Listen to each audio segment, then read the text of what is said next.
Hello everyone, welcome to PYQ series, and in today's lecture we are going to see previous year questions from the topic elasticity. In this particular video 2019, 18, 17 आणि 16 या 4 वर्षांचे elasticity या topic मध्ये जे काही questions आले आहेत CET ला हे सगळे क्वेश्चन्स आपण वन बाय वन करून सॉल्व करू. We will start from 2019 and then go in the reverse order till 2016. Let's have a look at question number 1. So first question is on your screen. The question is, a wire of length L and cross-sectional area A is made of material whose Young's modulus is Y. It is stretched by amount X, then the work done in stretching the wire. Believe me, हा question 2019 ला विचारला आणि हा इतका straight forward question आहे की work done in stretching a wire ह्याचं derivation दिलं आहे आपल्या बुकमध्ये. मात्र डेरिवेशनमध्ये जे फायनल रिझल्ट आणि इथे जे फायनल रिझल्ट ह्याच्यात थोडासा ट्विस्ट आहे. आपल्याला माहिती आहे वर्क डन इन स्ट्रेचिंग अ वायरचा फॉर्म्युला असतो half into load into extension, बरोबर. सो हाफ इंटू लोड तर आहे एफ, फोर्स एफ लावलाय आणि एक्सटेन्शन झालं एक्स. पण असा कुठेच इक्वेशन दिसत नाही आहे आपल्याला. इक्वेशन असं कुठेच दिसत नाही. इक्वेशनमध्ये एफच्या जागी यंग्स मॉड्युलस एरिया आणि लेंथ दिसत आहे. तर त्यासाठी आपल्याला यंग्स मॉड्युलसचं बेसिक डेफिनेशन माहिती पाहिजे. It is stress divided by strain, बरोबर का. स्ट्रेस डिवायडेड बाय स्ट्रेन असतो. सो याला जर काही मी पलीकडे घेऊन गेलो तर मला काय मिळेल, force upon area is why x over L, आणि मी एरियाला पण पलीकडे घेऊन गेलो तर force will be Y A x by L, आणि हे रिप्लेस करायचं इथे. त्यामुळे वर्क डन इन स्ट्रेचिंग अ वायरचा फॉर्म्युला काय बनेल, हाफ इंटू एफ, कोण आहे F, Y A x by L into already वरती एक एक्स होता त्याच्यामुळे तो एक्स स्क्वेअर होईल, आणि असा ऑप्शन दिसणारा ऑप्शन आहे beta. This is the answer for question number 1. Very simple question, very straightforward question. Let's move to question number 2. Question number 2 आहे, for homogeneous isotropic material, which one cannot be the value of Poisson's ratio? Poisson's ratio -0.5 to -1 to +0.5 पर्यंत असू शकतो. So -1 to +0.5 मध्ये कोणत्या कोणत्या values आहेत, -1 to +0.5 मध्ये कोणत्या कोणत्या व्हॅल्यूज आहेत, तर ए आहे यस, बी आहे यस, सी आहे यस, डी नाही आहे. So it cannot be the value. Delta is the option. This question was very simple, knowledge based question, टेक्स्टबुकमध्ये परत एकदा दिलेली गोष्ट. Third question, a wire of length L and radius R is fixed at one end. ठीक आहे, it is fixed at one end. Radius R आहे आणि length आहे L. On stretching the other end with force F, F फोर्सनी stretch केलं, त्याला ओढलं तर त्याची लेंथ इन्क्रीज होते स्मॉल एलनी लेंथ इन्क्रीज होते. If another wire of same material same आहे, म्हणजे यंग्स मॉड्युलस सेम आहे, डेन्सिटी सेम आहे. मटेरियल सेम असा शब्द जेव्हा कानावर पडतो तर समजून जायचं डेन्सिटी सेम आणि यंग्स मॉड्युलस सेम. सेम मटेरियलची वायर आहे पण त्याची लेंथ मात्र डबल आहे, डबल लेंथ, आणि रेडियस पण डबल आहे, बरोबर ना. Same material but double the length and radius. So जाड वायर ड्रॉ करावी लागेल मला. ही जाड वायर झाली, हिचा रेडियस किती आहे रे, 2r रेडियस, लेंथ किती आहे रे, 2l रेडियस आहे, आणि ह्याला फोर्स पण डबल लावले 2f. तर म्हणे की इलॉंगेशन काय होईल, तर तुम्हाला इलॉंगेशनचा फॉर्म्युला हा पहिला बनवावा लागेल बिफोर सॉल्विंग द क्वेश्चन. तर तुम्हाला सगळ्यांना माहिती यंग्स मॉड्युलसचा फॉर्म्युला असतो y upon A, stress upon strain, l upon L. त्यामुळे इलॉंगेशनचा फॉर्म्युला बनतो fl upon ay. Since material same आहे त्यामुळे y तर सेम आहे. आता इलॉंगेशन फोर्सवर डायरेक्टली प्रपोर्शनल आहे, लेंथला डायरेक्टली प्रपोर्शनल आहे, आणि स्क्वेअर ऑफ रेडियसला डायरेक्टली प्रपोर्शनल आहे. खाली पायर स्क्वेअर येईल ना एरियामध्ये, एरिया काय असतो pi r square. So square of रेडियसला प्रपोर्शनल आहे. सो याला तुम्ही डबल केलं नो प्रॉब्लेम, लेंथलाही डबल केलं नो प्रॉब्लेम, आणि रेडियसलाही डबल केलं पण डबलचं स्क्वेअर तर 4r होईल, 4r स्क्वेअर. त्यामुळे वरचा 4 आणि खालचा 4 कॅन्सल झाला. त्यामुळे उत्तरामध्ये काहीच चेंज नाही येणार. तुमचा आन्सर राहील B, that is length. Original जेवढे एक्सपान्शन किंवा एक्सटेन्शन झाले तेवढंच एक्सटेन्शन आत्ता होणार. क्वेश्चनचा आन्सर आहे बीटा. 2019चा क्वेश्चन होता हा. चलो नेक्स्ट क्वेश्चन 2019चा. Compressibility is given 6 × 10⁻⁻10. के नाही आहे त्याचा सिम्बॉल, के तर बल्क मॉड्युलसचा आहे. मी त्याला जी म्हणतो. I don't know why I am taking G, but बहुतेक मला असं ऐकल्यासारखं बघितल्यासारखं वाटतंय. ठीक आहे, compressibility is 6 × 10⁻10 per newton metre square. तर what is the if 1 litre of water म्हणजे व्हॉल्यूम ऑफ वॉटर 1 लिटर असेल, 1 लिटर ऑफ वॉटर म्हणजे 1000 ml असतो, तुम्हाला माहिती पाहिजे 1000 ml किंवा 1000 cc, 1 लिटर म्हणजे 1000 ml is subjected to the pressure. किती प्रेशर एक्झर्ट होतं त्याच्यावरती? 10⁷ न्यूटन पर मीटर स्क्वेअर. तर डिक्रीज इन व्हॉल्यूम काय असेल? चला, फॉर्म्युला बेस्ड क्वेश्चन आहे, डोकं नाही, फॉर्म्युला वापरायचं. काय फॉर्म्युला आहे? dp by dv by v. Volumetric stress upon volumetric strain is the bulk modulus. So हा v वरती जातो, सो तो फॉर्म्युला असा दिसायला लागतो, v dp बाय dv. आणि आपल्याला पाहिजे dv, सो dv ला रिअरेंज केलं, लेफ्ट हँड साईडला घेऊन गेलो मी, तर dvचा फॉर्म्युला काय बनेल? v dp by k. पण 1 बाय k तर g असतो, सो v dp आणि g चं मल्टिप्लिकेशन. v म्हणजे व्हॉल्यूम, मी आधीच सांगितलं 1 लिटर व्हॉल्यूम म्हणजे 1000 cc. dp प्रेशर किती आहे? 4 × 10⁷. आणि g म्हणजे कॉम्प्रेसिबिलिटी किती? 6 × 10⁻10. बघा 10⁻10, 10⁻+7 आणि 10⁻+3 म्हणजे 1000 कॅन्सल झालं. सो राहिला 4 6 24. 24 cc हेच आपला आन्सर आहे. 24 cc is the answer for question number जो काही येतो. cc मध्ये मी का कन्वर्ट केलं? कारण की ऑप्शन मला cc मध्ये दिसले म्हणून मी 1 लिटरला पटकन cc मध्ये कन्वर्ट केलं. हे ऑब्झर्वेशनल बेस्ड गोष्ट आहे, हळूहळू तुम्हाला समजेल if you practice more. Question number पुढचा. हा क्वेश्चन कन्सिस्टंटली सीईटीला खूप वेळा विचारण्यात आलेला आहे. यंग्स मॉड्युलस सगळ्यांना माहिती आहे काय असतो. इलॅस्टिक एनर्जी किंवा strain energy per unit volume E समजा तुम्हाला दिला असेल तर स्ट्रेन काय असतो? तर तुम्हाला सगळ्यांना माहिती आहे strain energy per unit volume, ज्याला आपण SEPUV म्हणतो, SEPUV strain energy per unit व्हॉल्यूमचा फॉर्म्युला असतो half into stress into strain, असा त्याचा फॉर्म्युला असतो स्ट्रेन. पण हा फॉर्म्युला मॉडिफाय करता येतो बिना स्ट्रेसचा. बिना स्ट्रेसचा फॉर्म्युला कसा येईल? तर स्ट्रेस अपॉन स्ट्रेन वाय असतो. Stress upon strain is nothing but Young's modulus. So स्ट्रेसला रिप्लेस करता येईल मला यंग्स मॉड्युलस इंटू स्ट्रेन, असा स्ट्रेसला रिप्लेस केला. अजून एक स्ट्रेन आहे त्यामुळे हा स्ट्रेन स्क्वेअर झाला. आता स्ट्रेन स्क्वेअर वाय अपॉन 2चं व्हॅल्यू ई असेल तर नुसता स्ट्रेनची व्हॅल्यू काय येईल? हा 2 जाईल वरती, 2e, हा वाय जाईल खाली, upon Y is equal to strain square. Roots घेतले तर root of E by Y will be the strain का value. This is your answer for question number जो कोणी येतो. Root of 2e by Y. अजून 19 मध्ये आपण चाललोय. Wire is suspended vertically from a rigid support. The wire extend 6 centimetre when it is loaded with weight in air. ठीक आहे. So वायरला हवेमध्ये एका वेटनी एम मासच्या वेटनी लटकवलं तर त्याचं इलॉंगेशन होतं 6 सेंटीमीटर. आता हेच वजन पूर्णपणे पाण्यात बुडवलं तर पूर्णपणे पाण्यात बुडवलं when the weight is completely immersed in water, तर काय होतं रे? तर इलॉंगेशन त्याची लेंथ एक एक्सटेन्शन 1 ने रिड्यूस होते. म्हणजे आता एक्सटेन्शन किती होते? 5 होते. ओके, मास तोच आहे, एक्सटेन्शन 5 झालं. तर तुम्हाला विचारले what is the relative density of the material. बघा रिलेटिव्ह डेन्सिटी काढायची आहे, नीट बघा.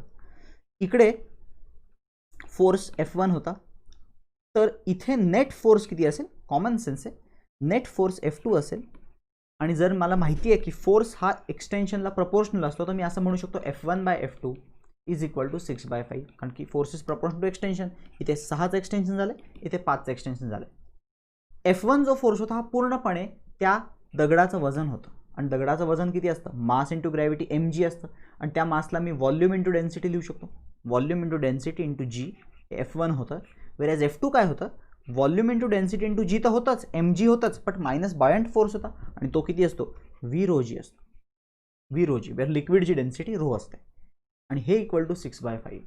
मी v g कॉमन काढून कॅन्सल केलं तर आन्सर असं बनतं sigma upon sigma minus rho is equal to 6/5. आणि सगळ्यांना माहिती आहे वॉटरची डेन्सिटी 1 ग्रॅम पर cc असते, त्यामुळे डिनॉमिनेटरमध्ये सिग्मा मायनस मी 1 लिहून टाकतो आणि क्रॉस मल्टिप्लाय करून सॉल्व्ह करणार आहे मी आता हे. तर काय येईल उत्तर बघा, 5 sigma is equal to 6 sigma minus 6. तर आन्सर काय येईल? 5 सिग्मा पलीकडे जाईल, 6 sigma minus 5 sigma is 1 sigma is equal to -6 इकडे येईल. सो आन्सर येईल तुमचं 6 gram per cc is the density of that material. याची आपण सिग्मा अज्युम केलेली ना डेन्सिटी, ते answer. Next, great. Next question बघा. A wire of density rho, Young's modulus y linear expansion alpha are held between two supports.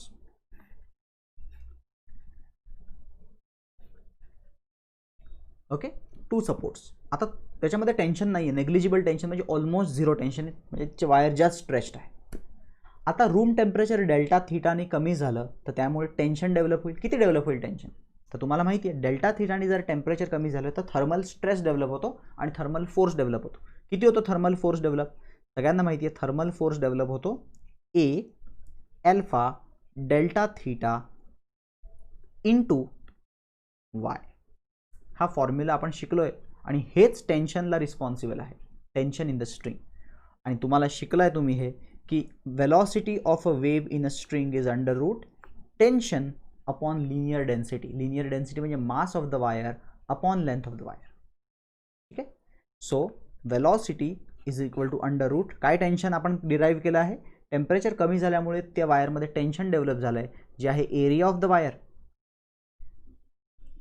Alpha delta थीटाला त्यांनी delta T सांगितलं आहे, Young's modulus, upon mass of the wire upon length of the वायरची अपॉनवाली length आहे ती एकदम वरती जाईल, इंटू लेंथ होऊन जाईल.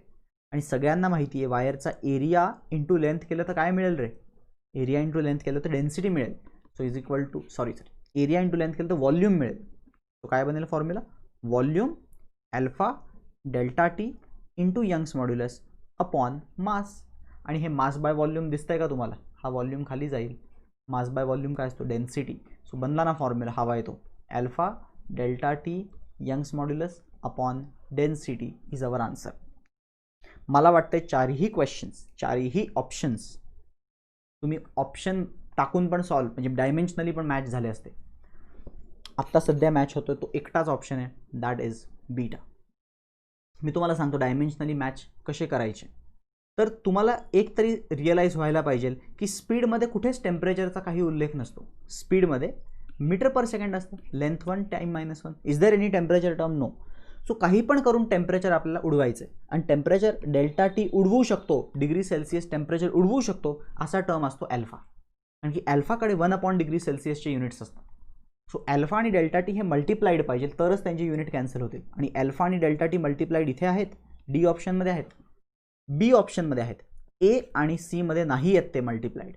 त्यामुळे ए आणि सी मध्ये कसं पण करून डेल्टा थीटा टेम्परेचरचे युनिट जात नाही आहेत. सो ए आणि सी तर शक्यच नाही, बी आणि डी राहतो. आणि थोडं अजून त्याला प्रोब केलं तर तुम्हाला समजेल की बीच ऑप्शन करेक्ट होता आणि आपण इनफॅक्ट डिराईव्ह पण केला आहे. सो ज्यांना डिराईव्ह करता येतं त्यांनी पटकन डिराईव्ह करू शकता. This is your answer. Let's move to next question. A steel rod of length L, area A, cross sectional area A, Young's modulus, temperature raised, work done. Okay, amount of work done.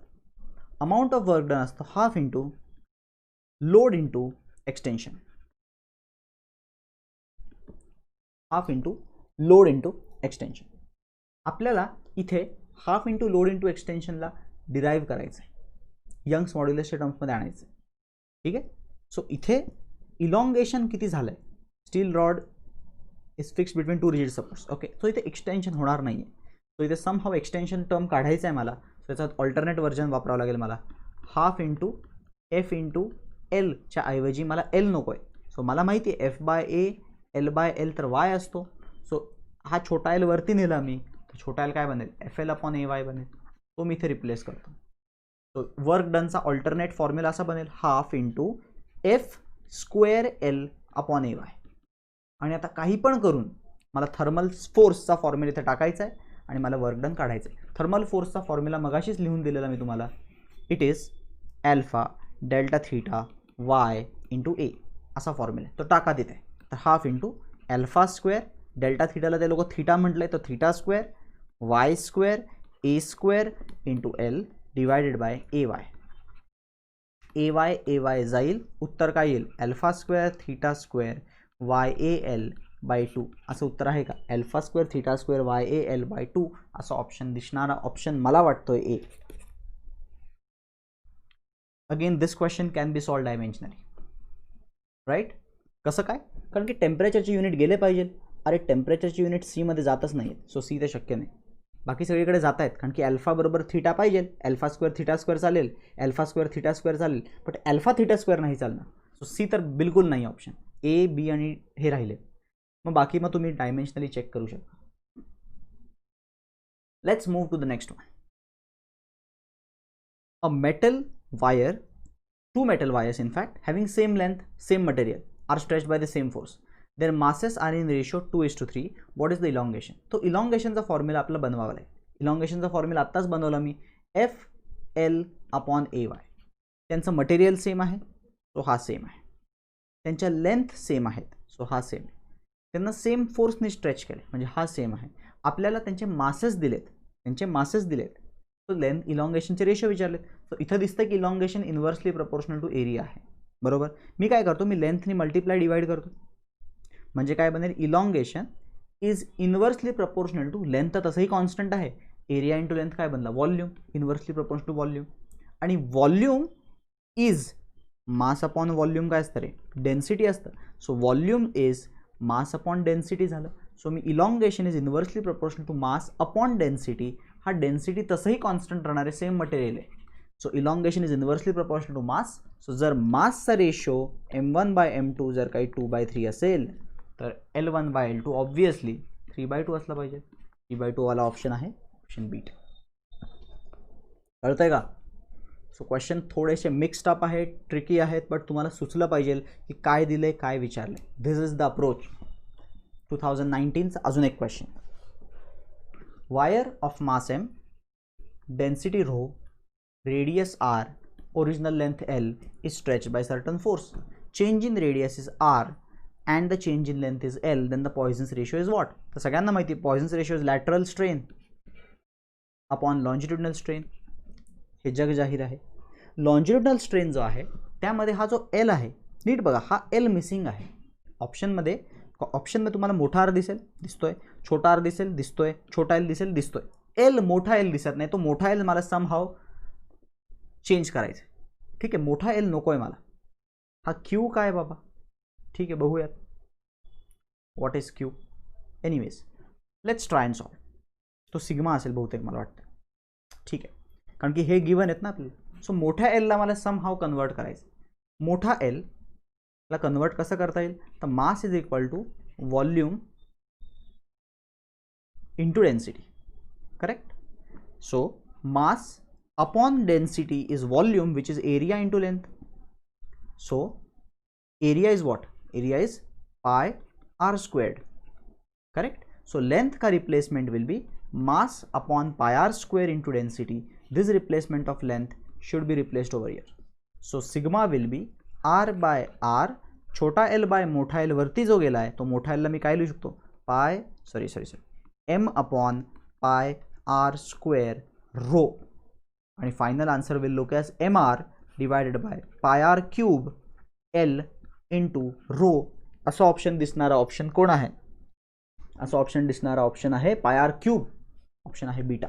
mr upon pi R cube rho into L. Option beta is the correct choice for this question. Let's move to the next question.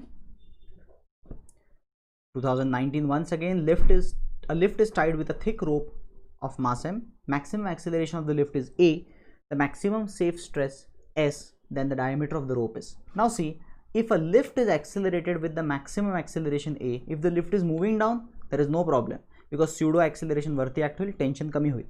But if the lift is moving up, त्यावेळेस tension add होईल. So basically mass of the lift m आहे, तर total force किती act होईल त्या रोपवरती, mg नाही होणार, mg+ एवढा ॲक्ट होईल. हा मॅक्सिमम फोर्स ॲक्ट होईल. आणि maximum force divided by maximum area, म्हणजे area of that particular rope which is pi r square should be equal to stress, safe stress. आणि हिला सॉल्व्ह करायचं आपल्याला.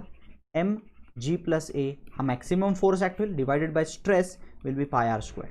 पायनी पण डिवाइड केलं तर रेडियस स्क्वेअर मिळेल आणि अंडर रूट घेतलं की रेडियस मिळेल. ह्याला 2 नी मल्टिप्लाय केलं तर मला डायमीटर मिळेल, 2r डायमीटर. सो डायमीटरचं उत्तर हे आहे 2 under route mg+a upon s पाय. 2 आतमध्ये गेला ना तर रूटच्या, तर तो 4 होईल mg+a अपॉन s पाय. रूट असल्यामुळे ह्याचा ऑप्शन काय येईल रे, ह्याचा ऑप्शन येईल option beta. 4mg+a upon pi s आणि रूट त्याचा. 18th question. सॉरी अजून 19चा क्वेश्चन आहे. 2 identical wires P and Q are subjected to equal stretching forces along the length. Elongation of Q is more. बघा इलॉंगेशनचा formula fundamentally depend कोणाकोणावरती करतो हे शिकून घ्या तुम्ही. 2 identical wires of substance, 2 identical wires of substances P and Q, दोघांचे substances वेगळे आहेत. आयडेंटिकल आहे म्हणजे A सेम आहे, L सेम आहे, सगळं सेम आहे आणि स्ट्रेचिंग फोर्स पण सेम आहे, सगळं सेम आहे. आयडेंटिकल वायर्स आहेत, दिसायला सेम आहेत, मटेरियल वेगळं आहे. सो इलॉंगेशन जास्त का होईल? कारण की त्याचा यंग्स मॉड्युलस कमी असेल. याचा अर्थ क्यूचं इलॉंगेशन जास्त होतंय ते म्हणतात. If elongation of Q is more म्हणजे क्यूचा यंग्स मॉड्युलस कमी असेल, वाय क्यू कमी असेल. ज्याचा यंग्स मॉड्युलस कमी असतो तो लेस इलॅस्टिक असतो. लक्षात ठेवा, ज्याचा यंग्स मॉड्युलस कमी असतो तो लेस इलॅस्टिक असतो. So Q is less elastic than P किंवा P is more elastic than Q. So option beta is the correct choice. ठीक आहे. Next question. Work done in stretching a wire through 1 mm is 2 joule. Work डनचा formula तुम्हाला माहिती आहे, half into load into extension आहे, पण work done 2 joule आहे ज्यावेळेस आपण त्याला 1 mm नी लॉंगेट करतो. What is the work done to stretch another wire of same material half the length double the radius by 1 mm. तेवढ्याच लेंथनी त्याला इलॉंगेट करायचं. तर याचा अर्थ लेंथ चेंज नाही करायची, फोर्स चेंज करावा लागणार. सो इथं फोर्सबद्दल कोणी काही बोललं नाही आहे. सो मला फोर्सला रिप्लेस करावं लागेल. लेंथ इक्वल आहे, इलॉंगेशन इक्वल. सो फोर्सचं रिप्लेसमेंट काय असतं? YAL. हे इलॉंगेशन, हे रिप्लेसमेंट आहे फोर्सचं, टाका तिकडे. सो वर्कचा फॉर्म्युला काय? Half into YAL²/L. आता मला वर्क किती करावं लागेल जर मला सेम लेंथनी इलॉंगेट करायचं आहे? मात्र मटेरियल सेम आहे, सो यंग्स मॉड्युलस पण सेम आहे, बट लेंथ हाफ आहे. सो लेंथ हाफ आहे, नो प्रॉब्लेम, डिनॉमिनेटरमध्ये हाफ आला आणि रेडियस डबल आहे, त्यामुळे एरिया डायरेक्टली 4 टाइम्स होईल. 4 आणि 2 8 टाइम्स वर्क करावं लागेल मला. सो मी आत्ता 2 जूल करत असेल तर मला 8च्या फॅक्टरमध्ये 8 टाइम्स वर्क करावं लागेल, तरी 16 जूल इज दी आन्सर. कळालं कसं केलं? वर्क डनचा फॉर्म्युला आपण बनवला नवीन, ज्याच्यामध्ये लेंथ इलॉंगेशन कॉन्स्टंट आहे, म्हणून मी फोर्स व्हेरिएबल जो आहे त्याला मी काढून टाकलो. 2018. आता हा क्वेश्चन 19ला पण आला आहे. इलॉंगेशन ऑफ द वायर मी आत्ताच सांगितलं तुम्हाला. 2 metal wire, same length, same material, same load. तर इलॉंगेशनचा फॉर्म्युला काय सांगितलं मी तुम्हाला? असं सांगितलं का नाही? Same force, same elongation, same length, same area, सगळं same. Elongation is inversely same material म्हणजे elongation is inversely proportional to area. आणि मग नंतर एरियाला मासमध्ये कसं कन्वर्ट केलं? तर लेंथने मल्टिप्लाय केलं. अरे लेंथ पण कॉन्स्टंट आहे म्हणजे length is inversely proportional to volume. आणि what is volume? Volume is nothing but mass upon density. Density constant आहे, सेम मटेरियल आहे. So elongation is inversely proportional to mass, याच्यावरून मी बनवलं. So elongation 1 upon elongation 2 is mass 2 upon mass 1. Option C. बघा 18चा question 19ला repeat झालेला, हा पण क्वेश्चन रिपीट झाला. हा क्वेश्चन आपण केला आहे माझ्यामध्ये. पहिलाच क्वेश्चन हा होता. इन्क्रीज इन द एनर्जी म्हणजे वर्क डन किती असतो? Half into load into extension, बरोबर. Half into F into L. आपल्याला छोटा L नको आहे, इलॉंगेशन नको आहे, तर इलॉंगेशनचा रिप्लेसमेंट काय? इलॉंगेशनचं रिप्लेसमेंट आहे FL अपॉन AY. सो काय बनेल? Half F² L/AY. असा ऑप्शन बीटा दिसतोय. The increase in energy is option beta. तुम्हाला खोटं वाटत असेल तर 2019चा पहिला प्रश्न जो केला तो बघा, हा दाखवतो. काय होता पहिला? ह्याचा पण आन्सर काय होतं का नाही? बीटा. तोच क्वेश्चन बघा, इथं इयर लिहिले 2019. त्यानंतर हा क्वेश्चन 2019ला आलाय. त्यानंतर हा क्वेश्चन बघा आता, हा पण 2019चा क्वेश्चन, बरोबर. इथे काय विचारलं? इलॉंगेशन 3:2 आन्सर आहे. मासेसचा रेशो दिलाय. मासेसचा रेशो किती दिलाय? 2:3. मासचा रेशो दिलाय वायरच्या, इलॉंगेशनचा रेशो विचारला. आता आपण जाऊ 2018चा हा क्वेश्चन बघा. मासचा रेशो दिलाय, इलॉंगेशनचा रेशो विचारला. तिथे 2:3 दिलेलं, इथे M1:M2 दिलंय. फरक हाच आहे, हा आत्ताचाच. सेम क्वेश्चन तुम्ही मागचे सॉल्व करत चला. It will surely help you. With the next question. The next question is the question asked in 2017. या क्वेश्चनमध्ये काय काय दिले बघू आपण. एक रॉड आहे म्हणे लेंथ Lचा, त्याचा एरिया आहे A आणि त्याला टेम्परेचर टीनी हीट केलं. आता तुम्हाला माहिती आहे हीट केल्यावरती कुठलाही रॉड एक्सपांड होतो आणि एक्सपांड झालेल्या रॉडची लेंथ असते L original plus L alpha T. हा फॉर्म्युला तुम्ही म्हणाल सर कुठून आला? अरे हा 11th मध्ये होता. L2 is equal to original length 1 plus alpha delta theta. इथे टेम्परेचर चेंज टी दिला आहे, अल्फा दिला आहे, ओरिजिनल लेंथ एल दिली आहे आणि 1 प्लस अल्फा टीला मी एल मल्टिप्लाय केला, त्यामुळे मी फायनल लेंथ अशी लिहिली. आता ह्या पिवळ्या रॉडला कॉम्प्रेस करायचं आहे की तो परत असा रेड कलरचा रॉड बनेल, म्हणजे छोटा बनेल. तर किती मला कॉम्प्रेशन करायचं आहे? इथे कॉम्प्रेशन मला एवढं करावं लागेल, एल अल्फा टी एवढं कॉम्प्रेशन करावं लागेल. तर मला किती फोर्स लावावा लागेल? तर फोर्सचा फॉर्म्युला फेमस आहे. फोर्स इज इक्वल टू, फोर्सचा फॉर्म्युला काय असतो? Y A L by L. हा फॉर्म्युला असतो फोर्सचा. तर यंग्स मॉड्युलस आहे. एरिया आहे. इलॉंगेशन मला किती कॉम्प्रेशन करायचं आहे? L alpha T divided by किती आहे ओरिजिनल लेंथ रेड रॉड नाही आहे, येल्लो रॉड आहे, त्यामुळे एल कॉमन घेतला त्यातनं, तर 1 प्लस अल्फा टी एवढे ओरिजिनल लेंथ. एल कॅन्सल झाला तर उत्तर काय येईल? वाय ए alpha T divided bye positive, म्हणजे ऑप्शन बी. हा क्वेश्चन सेम क्वेश्चन विचारला आहे 2019ला आणि तिथे एस बघा, lift moving up, acceleration A, हा बघितला ना आपण क्वेश्चन. 4 mg वगैरे आन्सर होता. डायमीटर्स तिथे पण विचारलेला. Same question. I am not going to solve it, you can refer that question. सॅगचा क्वेश्चन आहे. Sag WL³ upon 4BD³ Y आहे. टेक्स्टबुकमध्ये दिलेल्या फॉर्म्युल्यावरती क्वेश्चन विचारलेला 16ला. हा क्वेश्चन बघू. 2 wires having same length same आहे, मटेरियल सेम आहे, म्हणजे यंग्स मॉड्युलस सेम, फोर्सही सेम आहे. तुम्हाला विचारलं त्यांचा डायमीटरचा रेशो जर काही 1:3 असेल, म्हणजेच तुम्हाला विचारलं की एरियाचा रेशो जर काही 1:9 असेल, तर एरियाचा रेशो एवढा असेल तर स्ट्रेन एनर्जी पर युनिट व्हॉल्यूमचा काय सीन होईल? SEPUV. अरे SEPUVचे फॉर्म्युलेमध्ये स्ट्रेस स्ट्रेन एक तर हा असतो, half into stress into strain, बरोबर. तुम्हाला इथे इलॉंगेशनबद्दल कोणी काही बोललं नाही आहे, सो मी स्ट्रेन वापरणं थोडं अवॉइड करतो. तर मी तुझा दुसरा व्हर्जन वापरतो, half into stress square upon Y. हा कसा आला तुम्हाला माहिती पाहिजे, स्ट्रेनला मी एलिमिनेट केलं, तर हा व्हर्जन वापरतो. तर ह्या व्हर्जनप्रमाणे SEPUV is equal to half तर कॉन्स्टंट आहे, यंग्स मॉड्युलस पण कॉन्स्टंट आहे, सो डायरेक्टली प्रपोर्शनल टू स्ट्रेसचा स्क्वेअर पाहिजे. अरे पण स्ट्रेस काय असतो? Force square upon area square, आणि फोर्सही कॉन्स्टंट आहे, सो ह्याचा अर्थ stress is inversely proportional to area square. So जर एरियाचा रेशो 1:9 आहे, तर स्ट्रेन एनर्जी पर युनिट व्हॉल्यूमचा रेशो काय येईल? उलटा, त्याचा इन्व्हर्सचा स्क्वेअर, 9/1चा square, that is 81/1. Answer is delta. So that's it for the session. These were all the questions asked in previous 4 years MHT CET examination. You can observe two important things from this. एक तर question ची level बिल्कुल JEE level नाही आहे. All questions are strictly based on MHT CET state board syllabus. स्टेट बोर्ड सिलेबसच्या बाहेरचा काहीच कंटेंट लागला नाही. फर्स्ट थिंग, सो बिल्कुल डिफिकल्ट गोष्टी करत बसू नका. जर तुम्ही CET प्रिपेअर करत असाल तर, हां तुम्ही JEE प्रिपेअर करत असाल तर JEEवर फोकस करा, बट CET प्रिपेअर करताना बिलकुल JEEच्या मागे लागू नका. फोकस ऑन CET आणि state board content. Second important thing जी तुम्ही ऑब्झर्व केली असेल तर रिपिटेशन ऑफ क्वेश्चन झाला आहे. क्वेश्चन्सची लेवल सेम आहे ऑलमोस्ट आणि क्वेश्चन रिपीट झालेले आहे. सो बिलकुल इग्नोर करू नका प्रिव्हियस इयर क्वेश्चनची सिरीज. व्यवस्थित सगळे क्वेश्चन बघा, सॉल्व्ह करा.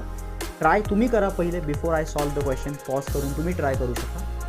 So that's it guys for today's session. We will meet in the next session. Probably I will come up with surface tension previous year question. ठीक है? So I'll end the session over here. Chalo guys, bye bye.